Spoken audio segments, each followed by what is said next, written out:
Olá pessoal, sejam muito bem-vindos a mais uma edição do Abracan Talks. Nossa missão aqui é trazer um bate-papo e eu sou Kelly Massaro, presidente da Abracan. O nosso convidado de hoje é advogado formado pela PUC São Paulo e atualmente é sócio do escritório CSMV Advogados. Desempenha um papel fundamental na regulamentação das apostas esportivas e jogos online no Brasil, ajudando a moldar o cenário legal que visa trazer maior transparência e segurança para o setor.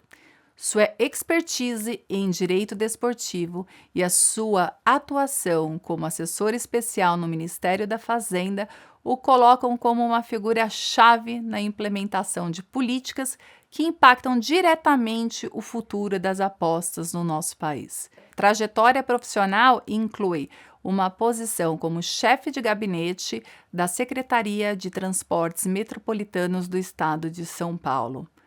Ele é professor convidado da disciplina de Direito Desportivo na Faculdade de Direito da USP e no início dos anos 2000 começou a desempenhar essa função. Ele participou ativamente do Grupo Especial de Trabalho no Ministério dos Esportes, contribuindo para a redação dos textos que surgiram a Lei 10.671 em 2003, conhecida então como Estatuto do Torcedor, e da Lei 10.762, também de 2013, e contribuiu na expertise também que estendeu ao São Paulo Futebol Clube, onde atuou como advogado, assessor da presidência, conselheiro e vice-presidente de comunicação e marketing. Ele é autor de diversas obras relevantes como Futebol do Mercado e Estado, Sociedade Anônima do Futebol, e comentários também à Lei 14.193, de 6 de agosto de 2021. Também foi autor do texto do projeto da Lei 5516 de 19, que, ao ser sancionada, resultou na Lei 14.193, o qual criou e instituiu a Sociedade Anônima de Futebol, mecanismos importantíssimos para o nosso futebol brasileiro.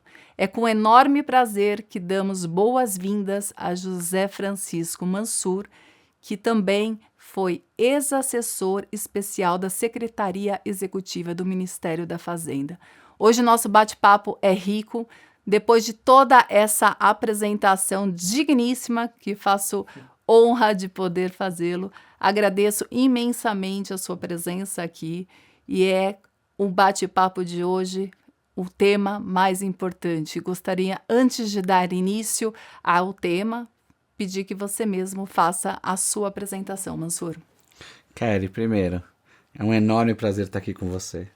É um enorme prazer participar do Abracan Talks. Eu já tive a oportunidade de conhecer o trabalho de difusão de conhecimento que vocês fazem. Então, estou muito feliz, muito agradecido de estar aqui. Eu não tenho muito a acrescentar, você já falou tudo sobre mim. É muito mais do que eu mereço, muito mais do que eu deveria receber como apresentação. E eu acho que a gente está vivendo um momento muito importante nesse cenário da regulação das apostas esportivas no Brasil.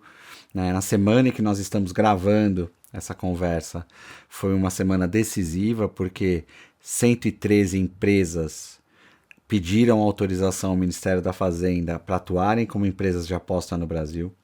Se autorizadas, cada uma delas vai ter que pagar uma outorga no valor de 30 milhões de reais e se adequar a uma legislação brasileira que o mundo inteiro está reconhecendo como muito rígida, para que a gente possa ter um mercado, ao mesmo tempo, cujos números crescem e crescem absurdamente, mas que a gente tenha mecanismos de segurança para tratar também das externalidades negativas, como o vício em jogo, como a manipulação de resultado, como lavagem de dinheiro.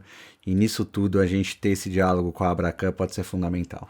Bom, o tema de hoje é exatamente esse, os desafios. Não podíamos escolher semana melhor para falar, né? Você já deu a introdução aqui, que só por ela, para poder explicar um pouquinho para a gente do que se trata a entrada e o a gente pode falar cadastramento? Como que é o termo? Pedido de habilitação, pedido de autorização.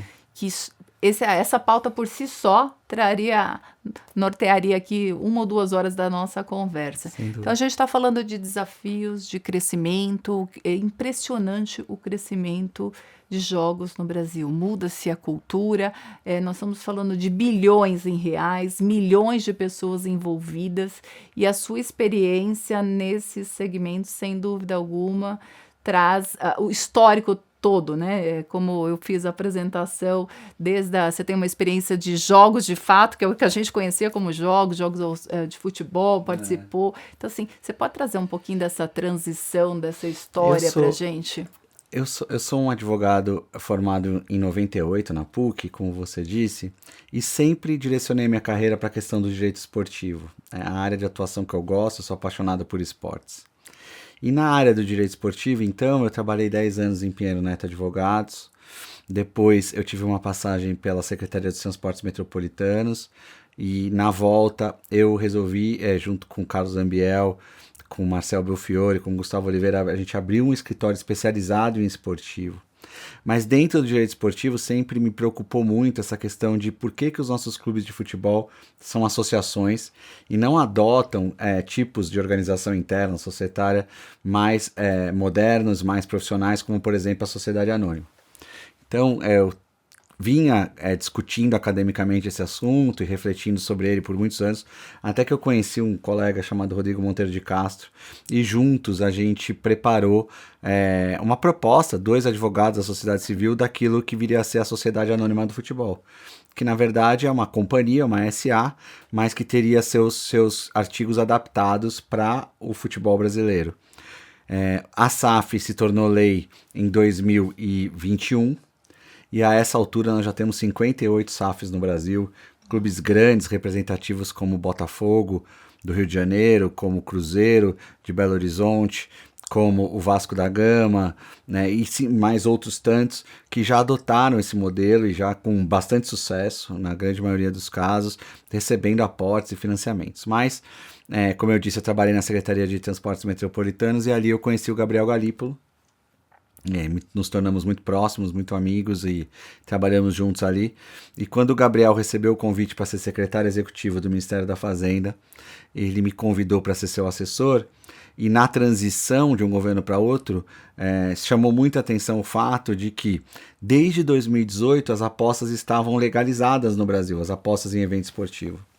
Esse mercado cresceu absurdamente durante a pandemia e mesmo depois, e continua crescendo muito até hoje, mas sem regulação. E a própria lei de 2018 dizia que o Ministério da Fazenda tinha 2 anos prorrogáveis por mais 2 anos para regular as apostas, quer dizer, para colocar normas específicas sobre cada um dos temas. E não foi feito no governo anterior.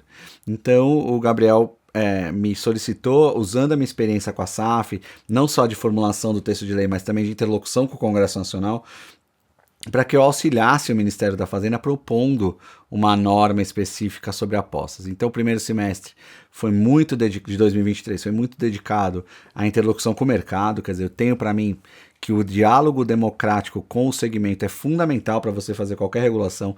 O governo não pode se sentir onisciente, né?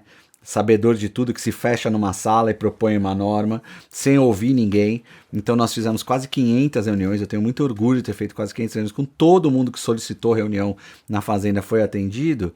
E o segundo semestre, além dessas reuniões, da formulação do texto, depois já da apresentação do PL, foi de diálogo com o Congresso Nacional, que é muito importante, democrático, ouvir os deputados, ouvir os senadores, e eles tiveram uma participação fundamental. Até que, no apagar das luzes do ano de 2023, no dia 29 de dezembro, às 10h30 da noite, o presidente da República sancionou a Lei 14.790, dando uma série de regras, mas também dando ao Ministério da Fazenda legitimidade para editar portarias. E muitas dessas portarias já foram editadas depois da minha saída. Eu saí no dia 23 de fevereiro de 24, e com muita competência pela equipe do Ministério da Fazenda, da Secretaria de Prêmios e Apostas, que está lá, e uma delas dizia que até 20 de agosto as empresas interessadas em entrar no Brasil deveriam apresentar uma robusta documentação, é muito documento, e pedir autorização ao Ministério da Fazenda para funcionar no Brasil. E foi o que aconteceu. O brasileiro tem um pouco o hábito de deixar as coisas para a última hora, então a gente viu poucos pedidos em maio, mais pouquinho em junho, mais um pouquinho em julho e em agosto, principalmente nos últimos dias, e principalmente no último dia. Aos 47 do segundo 47 tempo, como do gostam segundo de tempo, dizer no futebol. juiz já com a placa levantada, a torcida já pedindo o fim do jogo. Muitas empresas chegaram ao Brasil, muito mais do que qualquer estimativa. 113 empresas pediram autorização para estar no mercado regulado, o que significa que um volume grande de empresas estão seriamente dispostas a seguir as regras, a obedecer normas que vão ser fundamentais para a gente enfrentar os problemas, o problema do vício em jogo, o problema da lavagem de dinheiro, o problema da manipulação de resultado, com muita informação, com muita fiscalização. 113 empresas entraram no Brasil e o Brasil já é reconhecido, Kelly, como um dos maiores mercados do mundo. Eu tive a oportunidade de viajar e ouvir isso das pessoas de fora, e a movimentação financeira é muito grande. A gente tem uma possibilidade de fazer uma circulação de dinheiro importante para fomentar, para desenvolver, para gerar empregos, mas nós temos que enfrentar os problemas. Problemas do vício em jogo, especialmente o vício em jogo, preocupa muito, e eu acho que a regulação, o fato dessas empresas estarem dispostas a entrar no mercado regulado, vai ajudar muito o governo a ter instrumentos para ajudar na luta contra esses problemas que as apostas geram. Essa é uma pauta bastante importante, que tem que ser tratada com muita afinco, entretanto, é necessário que todos estejam engajados, né? Então, você já falou aí do vício, falou de pandemia, então eu vou fazer um grande apanhado. Você acha que se não fosse a pandemia que levou as pessoas a um estado social diferenciado, nunca antes esperado, esse crescimento seria tão grande? Já emendo, né? Porque elas adquiriram vícios, e isso foi quase que uma muleta de suporte daquela situação que estavam vivendo. E você acha que isso gradativamente torna-se crescente? Ou é algo que assim que houver acomodação desse mercado, dessa nova realidade de jogos e apostas no Brasil, isso torna-se sustentável? Eu acho que a pandemia, sim, fez muitas pessoas conhecerem a facilidade de apostar pelo celular, ou apostar por um computador que tinham na sua casa, enquanto estavam ali privadas de sair à rua, de ter outras fontes de lazer e entretenimento. Mas o crescimento que veio depois da pandemia mostra que não foi só isso. Quer dizer, muita coisa faz com que o brasileiro, culturalmente, tenha esse hábito, esse gosto por apostar. A gente estuda o que aconteceu no passado e vê o grande sucesso da loteria esportiva nos anos 70 e 80 no Brasil, né? O sujeito ia até a lotérica, apostava em 13 jogos, e depois assistia à noite na televisão os resultados. Tinha aquela figura da zebra quando dava um resultado estranho, mas o que veio de lá para cá foi que ficou muito mais fácil, Kelly. Você pega no seu celular e você faz a aposta, a tecnologia evoluiu muito. Então, existe um lado cultural do gosto por apostar e existe um lado também de ausência de regulação. Isso precisa ser dito, quer dizer, nós ficamos 4 anos, quase 5 anos sem regular, sem criar regras, por exemplo. Não havia regra sobre publicidade. Então, eu me espantava muito quando eu cheguei no Ministério da Fazenda e assistia publicidade, seja em canais ou canais das mídias sociais, Instagram, vendendo para as pessoas a ideia de que apostar era um meio de sobrevivência, um meio de ficar rico, e não é. Por quê? Porque a lógica da aposta é que a banca ganha. Então, se a banca ganha, não é para ninguém viver de aposta. Claro. Mas eu tenho também um contraponto, dizer que recentemente assisti na televisão, durante o intervalo do futebol, domingo à tarde, uma propaganda que me deixou, de alguma maneira, mais confortável de que a indústria está querendo mudar esse cenário. Eu assisti uma propaganda envolvendo 3 campeãs olímpicas do Brasil, dizendo para as pessoas com todas as letras: se você quer vencer na vida, aposte no seu trabalho, aposte no seu estudo, estude, trabalhe, faça o caminho da prosperidade correta. Se você quer se divertir e tem um dinheiro sobrando, jogue com responsabilidade. Quando a gente começa a ver essas propagandas, a gente vê que todo o trabalho que foi feito em 2023 produziu algum fruto interessante. E que as próprias empresas do setor estão interessadas em passar a mensagem correta agora. Sim. Porque agora, com a regulação, a gente tem um anexo do CONAR só voltado para o que pode e o que não pode ser dito em publicidade. só voltada para fiscalizar que a publicidade não atinja a criança. Porque criança não pode apostar e não pode ser objeto de aposta. Quando eu digo criança não pode ser objeto de aposta, futebol de categoria de base não pode ser objeto de aposta. E criança com reconhecimento facial, que também a regulação vai exigir, com todos os dados que o apostador vai ter que preencher para poder apostar, é uma luta do governo para que as crianças não entrem nesse mercado e não se viciem, porque elas têm menos discernimento que os adultos. Em relação aos adultos, quando a gente faz a regulação, a gente vai permitir que pela primeira vez as empresas paguem impostos. Então imagina que absurdo, segmento de vestuário, segmento de alimentação pagando seus impostos regularmente e esse segmento de apostas sem pagar porque o governo nunca criou as condições para que o imposto fosse pago, cobrado. Bilionário.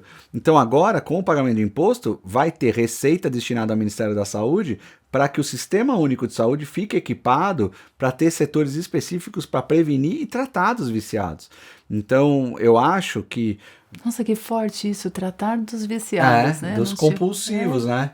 Falam, o apostador compulsivo, o apostador viciado, né? Aquela pessoa que não consegue racionalmente parar de jogar.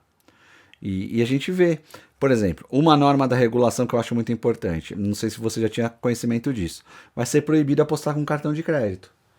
Você foi defensor dessa bandeira, porque era no momento que você trabalhava pro não endividamento. Eu acompanhei isso, acho que se você puder lá falar... no evento. Então, por quê? Porque o sujeito cartão de crédito, sozinho em casa, eventualmente na madrugada, ele não tem limites se ele tem uma compulsão.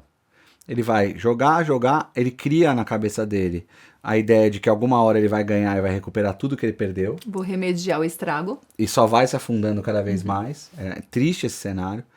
Quando você tem o cartão de crédito, você empurra para depois. Não, depois um dia vem a fatura do cartão, eu já vou ter ganho, eu pago.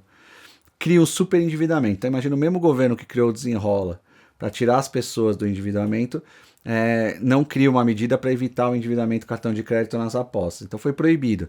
O sujeito só pode apostar com o dinheiro que ele tem na conta, ou Pix ou cartão de débito. Então são uma série de medidas que são feitas para enfrentar já o vício, a compulsividade. Outra, está proibido o bônus de entrada. As empresas de aposta tinham e tem no mundo inteiro política de dizer assim, entre no meu site, você vai ganhar R$50 para começar a apostar. Então esses R$50 a empresa te dá. Depois que você já criou gosto por aquilo, você vai gastar muito mais que os R$50 que você ganhou de bônus. 50, 100, 200, 1000, o vício 20 na mil. largada. Isso está proibido no Brasil. Não pode dar o bônus de entrada. Você vai ter que, de alguma maneira, trabalhar com marketing sem essa ferramenta do bônus. Então, o Brasil, o governo, o Ministério da Fazenda, a Secretaria de Prêmios e Apostas, criou muitos mecanismos para enfrentar o vício. Não é justo dizer que o Brasil se preocupou só com a arrecadação. É extremamente injusto.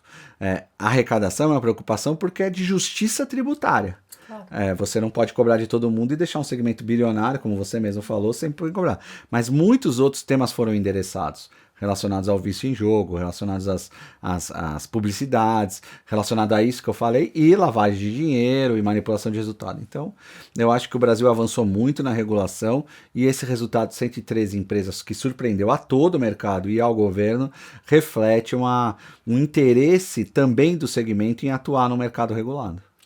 Você falou que a regulamentação ela traz uma série de preocupações e já citou aqui a lavagem, para que eles sejam mais justos, certos. Então eu fico imaginando o quebra-cabeça que era isso, né? Olha-se o lado tributário, olha-se a sociedade, então imagina que vira um grande mar a ser doutrinado ali, e era novo, né? Porque, embora os jogos já existem há muito tempo, mas uma regulamentação não. Então, vamos começar do zero, né?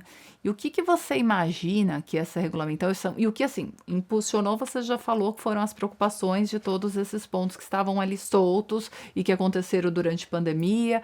E o que você imagina que essa regulamentação, assim, na largada, ela já traz de benefício para a sociedade como um todo? Primeiro, o volume de informação que o Estado vai ter sobre apostas. As pessoas perguntavam, qual a movimentação financeira atual? Mercado não regulado, toda a resposta vinha de um palpite. de uma aposta. Hoje você vai ter informação em tempo real. Cada operador regulado no Brasil vai ter que informar em tempo real quanto volume de aposta recebeu e, mais que isso, o CPF de quem apostou. Porque o próprio governo vai poder identificar casos muito fora da curva de compulsão e agir, o operador e o governo juntos sobre... Haverá essa interligação. Haverá essa desse interligação. tratamento. Tudo que foi indo ao longo de 2023, a Serpro desenvolveu sistemas muito, muito sofisticados de recolhimento de informações. Como eu já falei antes, o recolhimento de impostos que vão poder ser usados no enfrentamento das externalidades negativas. Então, informação mais recurso para criar infraestrutura para combater... Recolhimento na veia transferido para o tratamento. Para o tratamento. Recurso para o tratamento. Informação para poder saber onde estão os focos maiores de problema. A gente fala muito a regulação dos meios de pagamento. Porque a aposta tem um elemento fundamental que é o meio de pagamento. Pelo meio de pagamento você consegue fazer a sua aposta, quer dizer, pagar e depois receber o prêmio. Esses meios de pagamento têm uma portaria específica e vão ter que ser certificados pelo Banco Central, o que é muito importante.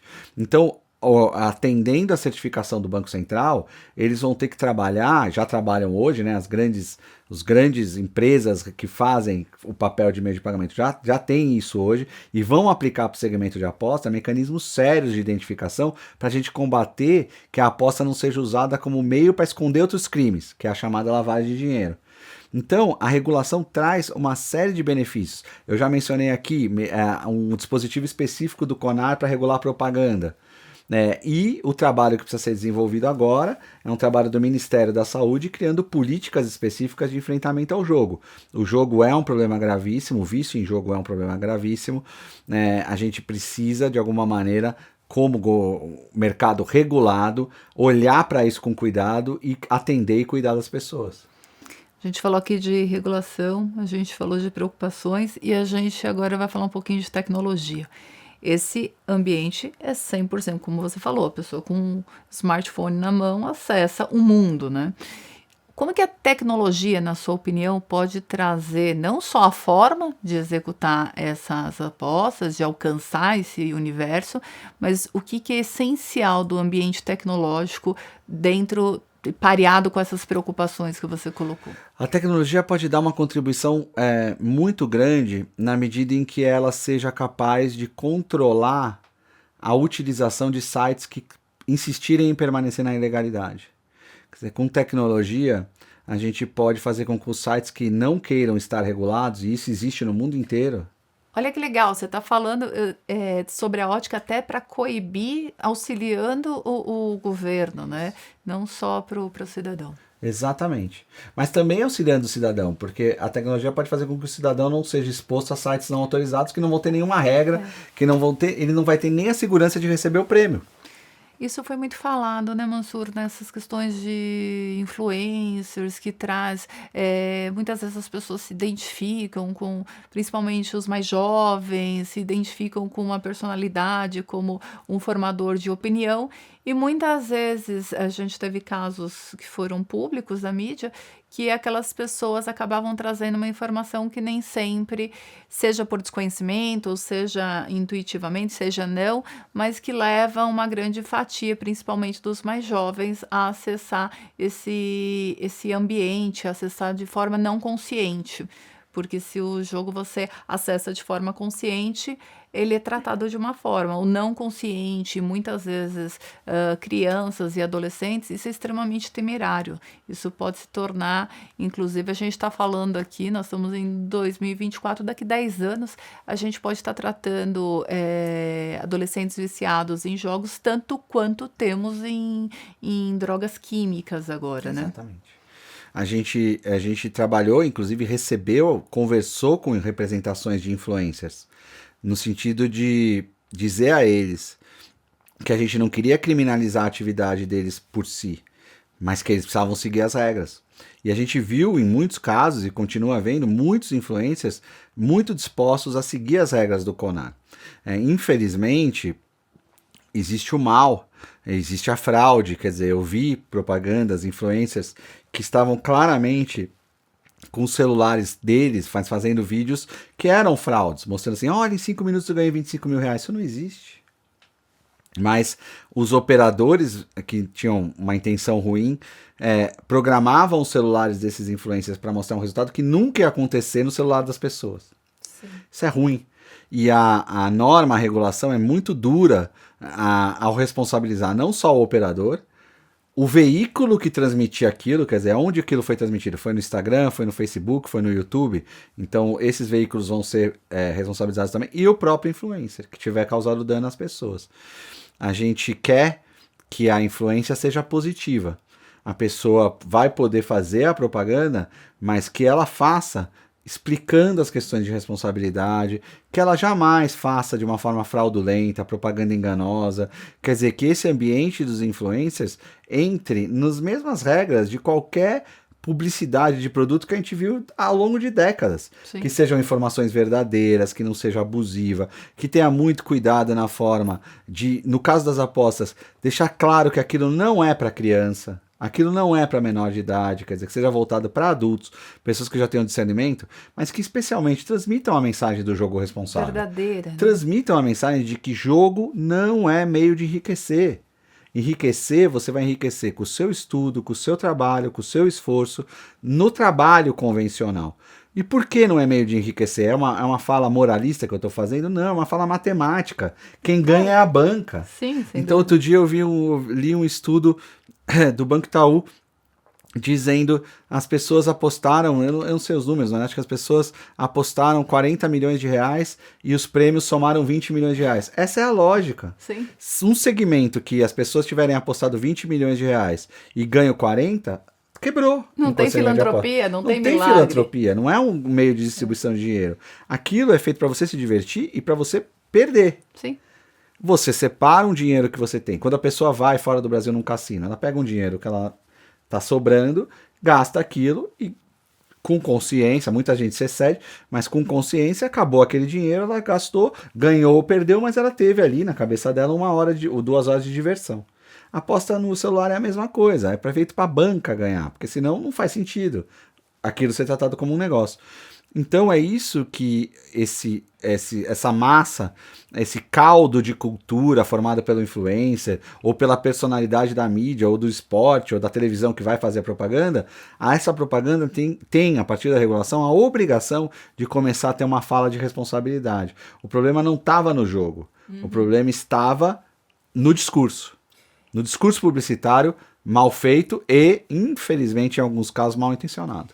Infelizmente, porque às vezes a forma de transbordar essa informação, seja como eu falei, tendo dolo, não tendo dolo, de passar uma informação, às vezes também tem um misto de querer, isso é muito comum entre adolescentes, entre jovens, da superioridade, né? Então veja, enquanto meus amigos trabalham, eu consigo apostar e eu já ganhei 10 mil. E aí, nessa outra toada, a gente fica sempre pensando, eles são jovens, eles estão em formação, e como que essas informações, se feitas de forma direcionada, com esse intuito de trazer, do vício de não forma verdadeira, tem uma série de outras coisas, né? Porque a gente sabe que aqui ele pode ir lá só jogar e o famoso quebrou a cara e vai aprender na dor, né, que é como a gente sempre fala, como também tem outro viés. A gente conhece, a gente tá dentro do mercado, a gente conhece que são instituições utilizando de jovens, fazendo captação de outros para lavagem de dinheiro. Então recolhe 10, 15, 20 jovens, a famosa pirâmide, isso é mais velho do que, né, andar para frente, recolhe 10, 5, que você traz mais 5 amigos seus, 5 mais 50 e assim vai, e aí eu te deposito um dinheiro antecipado para você faz uma aposta. Então assim, isso tudo tem que separar, isso não é o jogo, isso não é uma aposta, isso é algo que está inserido para que seja deturpada essa ideia. Então, quando se tem, até para o pessoal que está fazendo a divulgação de forma comercial, seja influencer, seja lá o que for, agora tem uma regra, que eles inclusive podem conhecer, saber o que estão divulgando, como que é, porque nem sempre aquela pessoa que está divulgando um produto tem total conhecimento do que é aquilo, né? Então, hoje, essa importância do CONAR é fundamental para que as pessoas possam saber o que de fato pode e o que não não pode. Até curto prazo, aí, sem relatar aqui idade, era muito comum você ver comerciais na época chamava comerciais e propagandas, hoje nem é, né? De cigarro incríveis. Exatamente. O cara voando, o cara mergulhando, o cara... Hoje você tem propagandas atrás da carteira, do maço de cigarro, com a pessoa ali com alguma comorbidade que foi gerada pelo uso excessivo, pelo uso do tabaco, do cigarro, naquele caso ali. Então, assim, essa importância tudo bem, existe, vamos regulamentar, vamos falar quais os riscos, e esse trabalho foi fundamental. Agora a gente vai sair um pouquinho da sociedade, sair um pouquinho do negócio e vamos na outra ponta dessa questão, que é a questão do impacto no setor financeiro. A sua expressão já responde muita coisa. É grande. Então eu vou deixar só você falar sobre ele. Não, o impacto no setor financeiro é muito grande. Né? O Banco Central tem publicado dados sobre a movimentação financeira desse setor. Mal sabia o Galípolo o desafio que teria quando ele estava lá na secretaria ainda, né? Com a evolução. Quantos anos você passou dessa? Lá na Secretaria de Transportes aqui de São Paulo? Isso, quando vocês trabalharam juntos, Nossa, 20. Mal sabia os desafios que viriam depois. Não, eu já sabia que o Galípolo ia ser muito destacado, ia ser brilhante, ia ter uma posição de muita importância no Brasil. Isso ele mostrava desde muito jovem. A capacidade era muito latente. Comprovada aí, mas eu estou dizendo dele era muito... do desafio no sentido, quando vocês lá estavam trabalhando, você trafegando ali para o ambiente de trabalhar na regulamentação de jogos e apostas, e hoje ele tendo que, enquanto diretor do Banco Central, trabalhar agora coletando essas informações, acolhendo todos esses... Mas o impacto é gigantesco.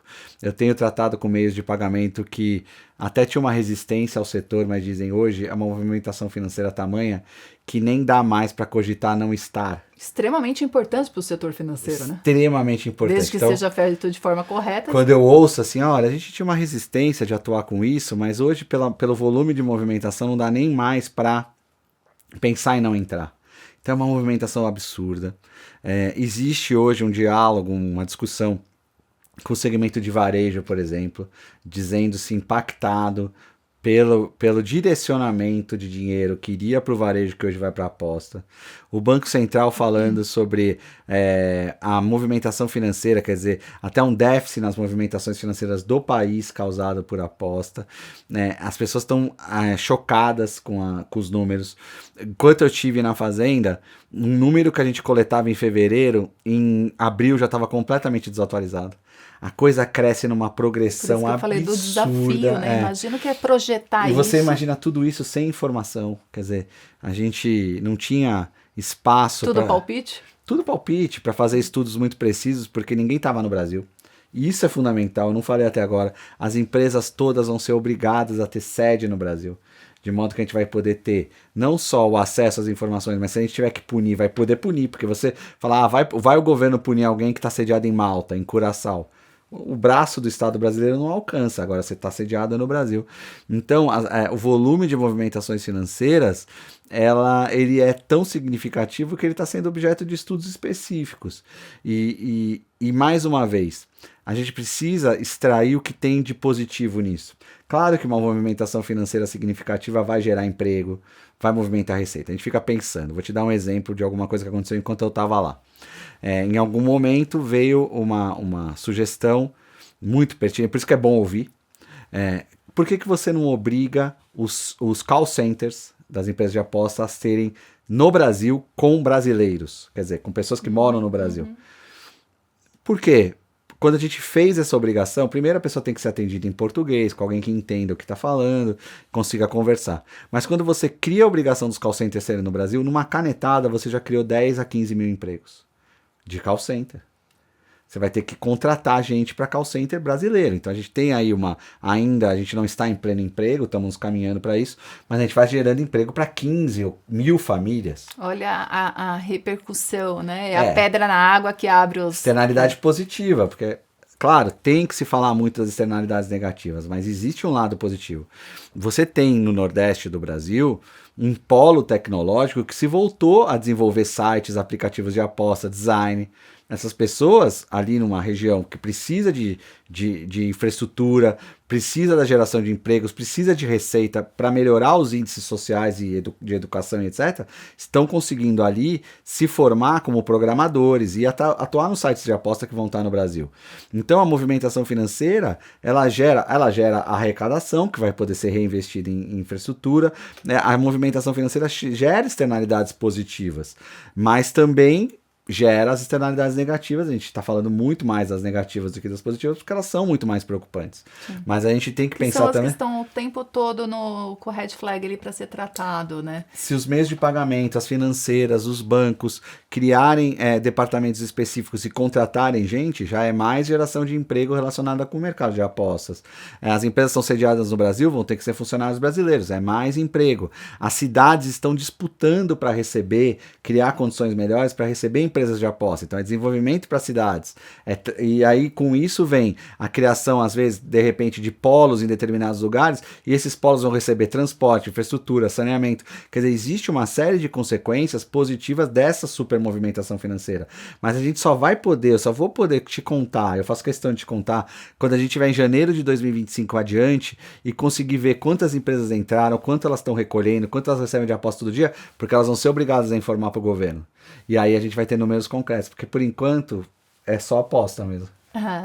Não, sem dúvidas, e acho que eu pude conhecer até um projeto nessa linha, e é incrível, porque você vê ter estruturado ali, inclusive, novas unidades de universidades para trazer formação específica, e aí você faz a parte de transporte, porque aquela região não é acolhida por transporte, você vê a formação de profissionais, então assim, existe até uma expectativa muito grande de proposta de solução para cidades, para polos, como você mesmo falou, que isso traz uma solução muito importante. Mas é um modelo que a gente está construindo, eu acho que a velocidade dela, você pode responder, mas na minha visão é até muito maior do que eu imaginava, tornou-se uma velocidade quase que a 200 km por hora, que a gente fala, uau, né? Mas está indo, está funcionando muito bem, não está em rota de colisão e está caminhando muito bem. Você falou uma coisa que eu também fiquei curiosa. Existe um indício, um dado que mostra que migra? Eu já vi, como eu falei, o Banco Central faz um trabalho incrível no sentido de coletar os dados, mas ainda tudo ainda fora de um ambiente que a gente possa falar está sedimentado, está consolidado, mas a gente já consegue evidenciar, olha, foi desviado recursos do varejo, de setores, de sei lá, eu não imagino, de uma saída noturna de adolescentes que agora direcionam para isso. Tem esse retrato, vamos chamar São assim, dados por enquanto? Do varejo. A gente tem o filme. São dados do varejo, né? O que a gente precisa no mercado regulado é começar a casar dados para trabalhar isso, por exemplo, o setor de entretenimento com os dados de aposta, para poder ter um dado mais concreto. Mas o varejo fala muito disso, o setor de entretenimento fala muito disso, e com preocupação, e é justa a preocupação, né? Agora, no setor de entretenimento, é preciso considerar que a aposta hoje entretém, em que então o setor de entretenimento tem que criar eu espero que crie outras alternativas culturais, de interesse, que desperte nas pessoas a vontade de voltar a consumir cultura, a consumir arte, porque eu acho que isso forma uma grande nação. Eu vou te dar um dado que circulou muito: o brasileiro passa 3,4 milhões de horas por mês em site de aposta. E o segundo lugar do mundo é o Reino Unido, é próximo de 1,4. Então você tem uma ideia do que o Brasil representa no mundo, sem ser regulado. Eu tive a oportunidade em janeiro de ir para um evento na Inglaterra, e foi um evento muito positivo, porque as pessoas falavam, faz 10 anos que vem o representante do governo brasileiro aqui e fala que vai regular, e nunca fizeram nada.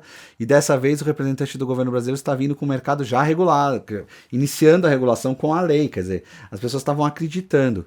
E aí a gente pode perceber que o Brasil era assim, indispensável no contexto mundial. Não dá para cogitar não estar no Brasil. Pelo mercado consumidor que o Brasil tem e pelo interesse que as pessoas têm. Eu, sinceramente, como cidadão, gostaria que as pessoas dessas 3,4 milhões de horas passassem aí bem umas 3 milhões de horas lendo assistindo filmes, ouvindo música, indo ao teatro, consumindo arte, porque a arte forma a cultura de um país. Mas o brasileiro gasta essas horas com apostas. A gente precisa, então, enfrentar os problemas que isso acarreta, sem perder de vista que isso também traz um desenvolvimento econômico que é importante para o país enquanto nação. Indo para fora, a gente vê a relevância do mercado brasileiro para esse mercado mundial. A gente precisa ter um equilíbrio, e eu acho que o governo está fazendo essa função na Secretaria de Prêmios e Apostas, e agora o governo como um todo, porque precisa envolver a saúde, precisa envolver o Ministério da Justiça, para ser duro no enfrentamento dos problemas, mitigar ao máximo, e ao mesmo tempo tentar fazer o melhor benefício possível para a vida de mais gente com um mercado que é tão aquecido no Brasil. Não, sem dúvidas. A gente trabalha para isso, a gente evolui, a gente tem uma expectativa que a sociedade cada vez se torne mais responsável, mais consciente dos seus atos. Então, essa parametrização de tudo bem, você pode ter um entretenimento, mas isso não é só, né? Você precisa... Equilíbrio. Eu não falei das 3 milhões e 400, que dessas 3 milhões, boa parte fosse usada para cultura e que se sobrasse um tempo e a pessoa se diverte assim, que ela usasse para jogar também. Mas que tivesse um equilíbrio maior entre o nosso acesso à cultura e o nosso acesso ao entretenimento por meio de apostas, né? Mansur, acho que a gente passaria aqui horas falando esse assunto, mas você já me deu a deixa, me deu o spoiler que vamos conversar muito em breve, em janeiro de 2025. Tomara. Então, já que vamos falar em janeiro de 2025 com resultados, vamos fazer um jogo aqui pra gente... Estamos falando de jogos e apostas. Vamos fazer umas apostas... Você sabe que eu não aposto, né? eu não aposto. Eu nem sei apostar e nunca soube. Talvez... Porque eu sou torcedor, né? Eu sou São Paulino, fanático. E eu sofro tanto torcendo que eu já ainda sofri, ainda colocar meu dinheirinho ali, eu não... Tá um pouco demais, né? Um pouco demais. E você sabe que eu sou da colônia árabe, né? E as coisas não é nova. A gente sabe muitos casos de gente que perdeu tudo em mesa de jogo, né? Então eu de alguma maneira... criei um mecanismo de jogo responsável por ver histórias que eram contadas na minha casa. Um certo barreira de proteção. Graças a Deus, ninguém da minha família, mas pessoas próximas. Conhecedor do trauma. Conhecedor do trauma. Aprender pela dor. É verdade. Mansur, estou direcionando aqui já a última pergunta. Como eu brinquei, a gente vai fazer uma aposta para 2025, então a gente coletar o resultado desse jogo. A gente vai dizer aqui o que você colocaria de expectativa de futuro para esse mercado, e aí 2025 a gente volta aqui para fazer a coleta. Difícil. E aí eu já deixo para você o meu muito obrigado. Imagina, eu que te agradeço, foi um prazer estar com você. Esse 2024 foi um ano de muita ebulição. 2025, a gente espera um ano de mais acomodação. As empresas fazendo suas fusões e aquisições, um mercado mais sólido, com empresas se juntando, outras vão naturalmente sair desse mercado, vão ficar aquelas com mais capacidade de atender às normas do governo, um mercado mais consolidado, um ambiente mais calmo, e aí o começo de uma boa política de enfrentamento às externalidades negativas a partir de informação. Porque em 2025 a gente vai ter informação para dizer realmente quanto que estão gastando com aposta, se realmente isso está saindo do varejo, quantas pessoas a gente está vendo que realmente estão compulsivas numa métrica de percentual da população brasileira, quais são os maiores gatilhos para que o sistema de saúde possa enfrentar essa compulsão, o que está acontecendo em relação às movimentações financeiras, elas estão saindo de uma forma segura e saudável, onde precisa ajustar. Eu acho que 2025 vai ser um ano de acomodação e ajustes. 2024 é o ano da grande ebulição do mercado. E 2023 foi o ano da aposta. As pessoas apostando se o Brasil ia regular ou não, acabaram vendo que o Brasil regulou, e 2024 isso tá agora muito pegando fogo, e 2025 a gente espera acomodar e dali pra frente ter um mercado seguro e regulado. Um jogo de empate. A gente vai ter uma navegação de cruzeiro. Vamos fazer assim, tranquilo. 2024 foi um primeiro tempo onde a gente fez... O time atacou muito e talvez tenha feito muito gol. Agora 2024 dá uma segurada no resultado. É isso aí, Mansur. Meu muito obrigada. Obrigado a você. Foi bárbaro. Eu espero que a gente tenha outras oportunidades. Eu também espero. Eu agradeço demais você ter compartilhado. Convido a todos a acompanharem as redes. A gente vai colocar aqui embaixo as nossas e o do Mansur, que tem uma experiência incrível, tem conteúdos bárbaros. Só pode ser acompanhado por São Paulino? Pode ser acompanhado por todos os torcedores. Todos. E não só do futebol, porque eu sou um amante de todas as modalidades. Então, agora que a gente acabou de ter uma Olimpíada, você que gosta de outros esportes também, São Paulinos, palmeirenses, corintianos, flamenguistas, vascaínos, torcedores do Real Madrid, todos. Esse é o verdadeiro fair play. Gente, muito obrigada. Eu agradeço demais a audiência de vocês que estiveram aqui conosco. Acompanhe as próximas edições do Abracan Talks. Foi um prazer incrível apresentar mais essa edição. Um prazer imensurável. Muito obrigada. Obrigada.